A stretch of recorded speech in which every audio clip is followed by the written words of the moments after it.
Good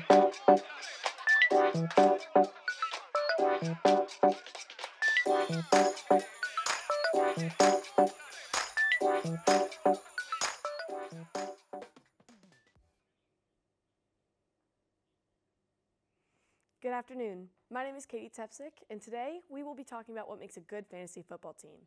If you guys are fans of fantasy football and need any advice, you are in luck with our special guest. Today we have Matthew Zimmerman here. He's our sports media expert here at Virginia Tech. Thank you for joining me today, Professor Zimmerman. Glad to be here, Katie. Thanks for having me. Absolutely. Well, let's get right to the questions. So the first one is, what should you look for when drafting for a fantasy football team? Don't overthink it. A lot of times if you are in a league where running backs are important, draft running backs. Don't try to draft wide receivers to try to be clever. Get the best players available and get the best player who you know and you'll be able to trust. A lot of times we have a situation where somebody tries to pick a sleeper in an early round and they're basically overthinking it. If Patrick Mahomes is the top-rated quarterback, you grab him as soon as you can. Sometimes you end up in situations where a player gets hurt or doesn't perform as well as you expect, and that happens, but ultimately the first thing you want to do is just try to draft the best players you can. Don't overthink it. Don't draft a kicker in an early round. Fair enough. I think that's a really good point. So the next question I've got for you is, do you think it's smart to avoid players who frequently get hurt? I'm thinking the Christian McCaffreys, the Tua Tagovailoas. Who are we trying to avoid when it comes to draft? You absolutely want to avoid the injury. Well, I don't want to say injury prone. It's a brutal sport with a 100% injury rate. But you want to avoid the people who have a tendency to get hurt. You want to avoid the people who have a tendency to miss a lot of time. And there's a lot of people who have proven to be pretty durable and others who have proven to miss a couple games, but then they're super duper when they're out there. I mentioned Patrick Mahomes. Tom Brady would miss games, but then he'd be amazing when he was out there. So sometimes you have to weigh that a little bit. Sometimes you have to say, well, wait a minute. If I lose this person, what am I going to do? So then it's also wise to think about who your backups are. Yeah.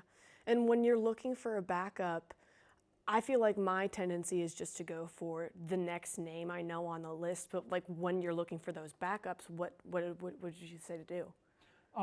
You want to get if you can get 2 top 15 quarterbacks, for instance, you want to be able to trust your quarterback.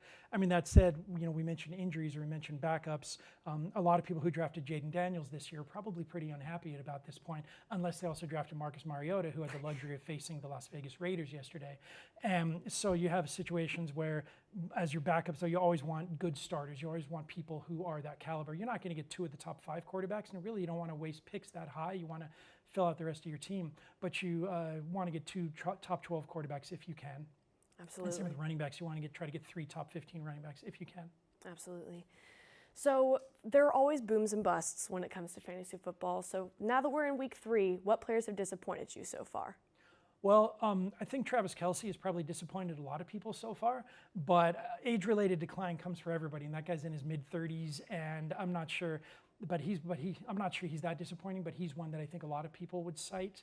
Really what's disappointing thus far this year is how many people have missed time due to injuries. I mentioned Jaden Daniels. Patrick Mahomes has not looked himself yet. You look at that.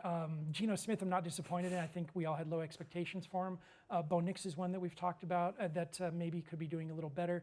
But at the same time, we're only 3 weeks in. There's going to be a lot of ebb and flow to the season, and so there'll be some people who end up doing a lot better and some people who you don't want to give up on after just a couple weeks. And so in terms of disappointments, I mean, one year I was in a league years ago where I started 0-3, but I had the second most points each of this for 3 weeks and kept getting beat by the team with the top points. So it's difficult and dangerous to make choices and make conclusions after just 3 weeks of the season. I know that's a bit of a cop-out answer, but ultimately you don't want to freak out and drop somebody who in week 7 you'll wish you had. Yeah, absolutely. And then with the booms, who has surprised you so far this year? Who has surprised me so far this year? Well, I was surprised that Deebo Samuel had switched teams. I completely forgot about that.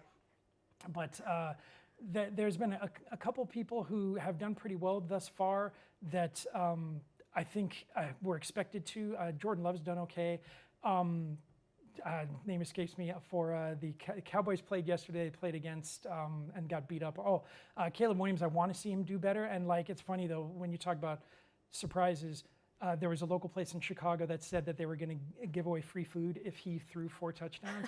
and he threw 4 touchdowns yesterday. So it's like you see games like that are kind of out of nowhere. So thus far, when we talk about who's surprised, it's more just the individual performances and the individuals who say, oh, okay, this is a little better. There's certain defense, like the Chiefs' defense is about where we expected it to be. The Giants' defense has been a little better than we expected it to be. All right.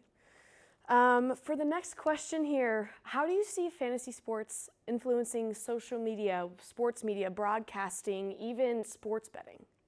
Well, in a lot of leagues, of course, fantasy football was legalized gambling for the longest time. People pay $20 or $200 to get into their league, and then everybody splits the winnings at the end. And sometimes you have a situation where you don't get any money unless you win it, or maybe you get money if you reach the semifinals. Every league has different rules. And of course, ESPN had that, and they had a non-pay model for a very long time. Yahoo, same thing.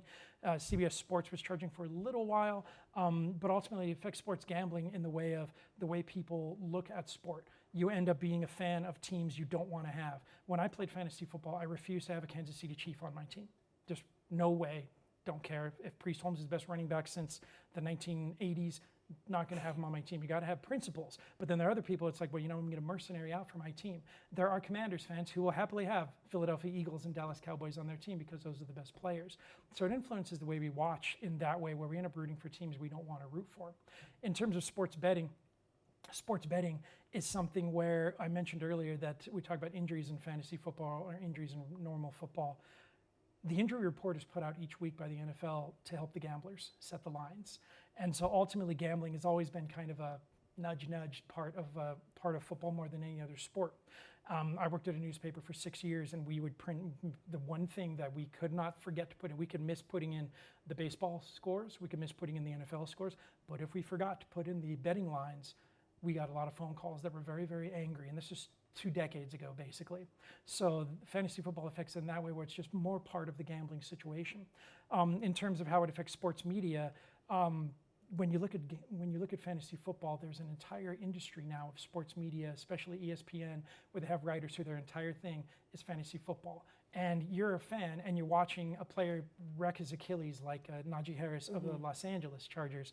And you're a fan thinking to yourself, oh man, this is terrible. And then the fantasy football writer crawls over the corpse and says, okay, here's the fantasy implications for that. And you kind of think that's a little heartless, but it's part of the business. Absolutely, absolutely. And do you think fantasy football has changed the way just a regular person watches and understands the NFL?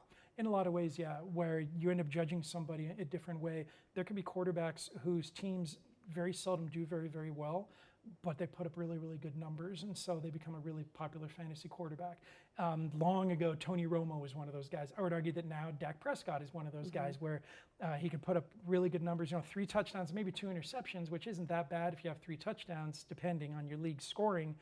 And in real life, okay, this guy didn't win the game, he's not winning the game, and then it's like, but in fantasy, he's very, very good.